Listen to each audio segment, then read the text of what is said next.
আসসালামু আলাইকুম, আমি মোহাম্মদ ইসরাফিল খান। আমরা আজকে কন্ডিশন ফরম্যাটিংয়ের 3 নম্বর ক্লাসে এসেছি। আমরা কন্ডিশন ফরম্যাটিংয়ের 3 নম্বর ক্লাসে কিভাবে এভাবে কোনো ডাটাকে আমরা সুন্দরভাবে কন্ডিশন অ্যাপ্লাই করতে পারি সেটা দেখতে পারবো। জাস্ট এখানে আমরা দেখলে মনে হচ্ছে আসলে বিষয়টা বেশ জটিল। আসলে তেমন কোনো জটিল না, আমরা দেখলেই খুব সহজেই এটা গ্যাদার করতে পারবো।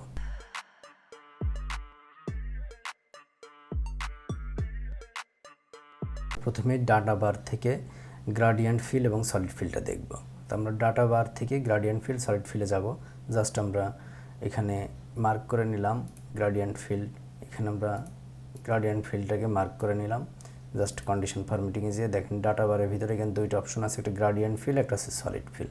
গ্রাডিয়েন্ট ফিলটা এবং সলিড ফিলটা সেমই কাজ, জাস্ট এখানে পার্থক্যটা এতটুকু যে এখানে যে কালারটা আসবে সেটা কিছুটা ঝাপসা হবে, এক কথায় খুব ডিপ কালার হবে না, বাট সলিডের ক্ষেত্রে খুব ডিপ কালারটা হবে, দেখলেই বুঝতে পারছেন। তো জাস্ট আমরা গ্রাডিয়েন্ট ফিলটাই অ্যাপ্লাই করলাম। জাস্ট এই কালারটা যদি আমরা অ্যাপ্লাই করি তাহলে খুব সুন্দরভাবে আমরা দেখতে পাচ্ছি। দেখুন আমরা এখানে অ্যাপ্লাই করলাম, এখন ঠিক এই ভ্যালু অনুযায়ী এখানে সুন্দর করে ঘরটা চলে আসছে। এখন দেখুন আমরা কোনো একটা ডাটা যদি এখন চেঞ্জ করি তাহলে এই ঘরের ভিতরে গ্রাডিয়েন্ট ফিলটাও কম বেশি হবে। ধরেন 185 জায়গায় আমি যদি এখন 100 লিখি, দেখুন অটোমেটিকলি অর্ধেক হয়ে গেছে। ধরেন 194, প্রায় সম্পূর্ণটা, এটা যদি আমি এখন মাত্র 50 লিখি দেখেন অনেক কম হয়ে যাবে, দেখেন খুব কম হয়ে গেছে। এভাবে গ্রাডিয়েন্ট ফিলটা অ্যাপ্লাই করতে পারি। ঠিক সেমভাবে আমরা সলিড ফিলটা অ্যাপ্লাই করব। মার্ক করলাম, জাস্ট কন্ডিশন ফরম্যাটিংয়ে যে ডাটা বার থেকে জাস্ট সলিড ফিলটা দিলাম, যে কোনো একটা কালার দিয়ে দিব, জাস্ট এই কালারটা দিলাম। দেখুন ঠিক সেমভাবে 110কে যদি আমি এখন 200 বানাই, জাস্ট একবারে সর্বশেষ ফিল হয়ে যাবে।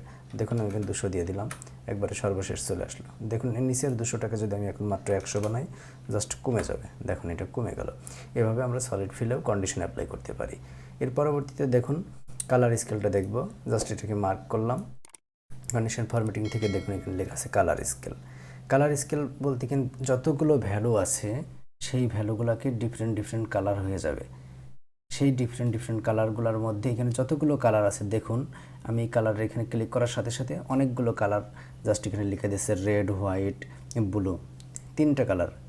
এছাড়া আরও কালার স্কেল আমরা দেখতে পারবো, যেমন দেখুন এটাতে ভিন্ন ভিন্ন কালার, এটাতেও ভিন্ন ভিন্ন কালার, এখানে মাত্র 2টা কালার, এখানে দেখুন আরও অনেকগুলো কালার।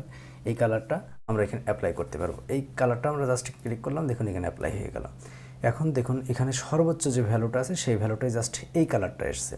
এখন দেখুন জাস্ট 130কে যদি আমি 200 বানিয়ে দিই, দেখুন কালারটা চেঞ্জ হয়ে যাবে। আমি 200 দিয়ে দিলাম, দেখুন জাস্ট কালারটা এখন চেঞ্জ হয়ে গেল, জাস্ট 200 সেম কালার হয়ে গেল।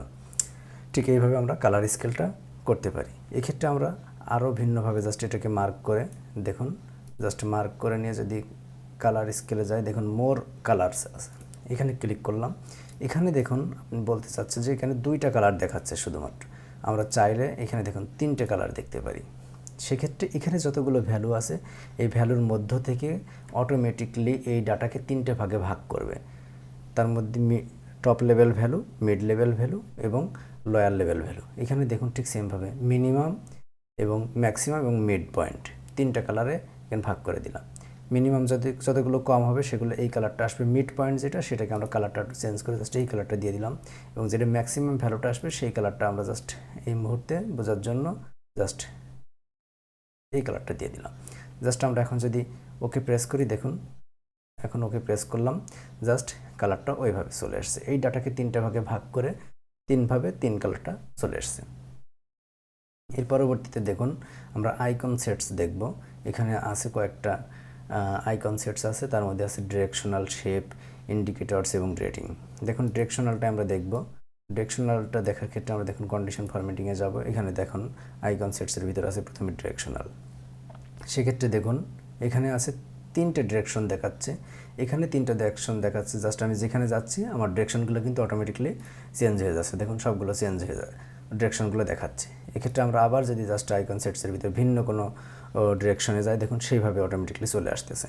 ঠিক এইভাবে অটোমেটিকলি ডিরেকশনটা চেঞ্জ হয়ে যাচ্ছে। কিন্তু কথা হচ্ছে এখানে যেমন 3টা এবং এই ক্ষেত্রে 4টা, এই ক্ষেত্রে 3টা বা 4টার মধ্যে পার্থক্যটা কি? এখানে যে মোট ডাটাগুলো আছে এই মোট ডাটাগুলোর মধ্য থেকে যখন আমি 3টা দেবো তখন এই ভ্যালু থেকে অটোমেটিকলি মোট ডাটাকে 3টা ভাগে ভাগ করে টপ, মিড লেভেল এবং লোয়ার লেভেলকে ভাগ করে 3 ধরনের এর ডিরেকশনটা হয়ে যাবে। 5 ধরনের হলে মোট ডাটাকে 5 ভাগে ভাগ করে 5টা ডিরেকশন হয়ে যাবে। এইভাবেই ডিরেকশনগুলো চেঞ্জ হয়ে যায়।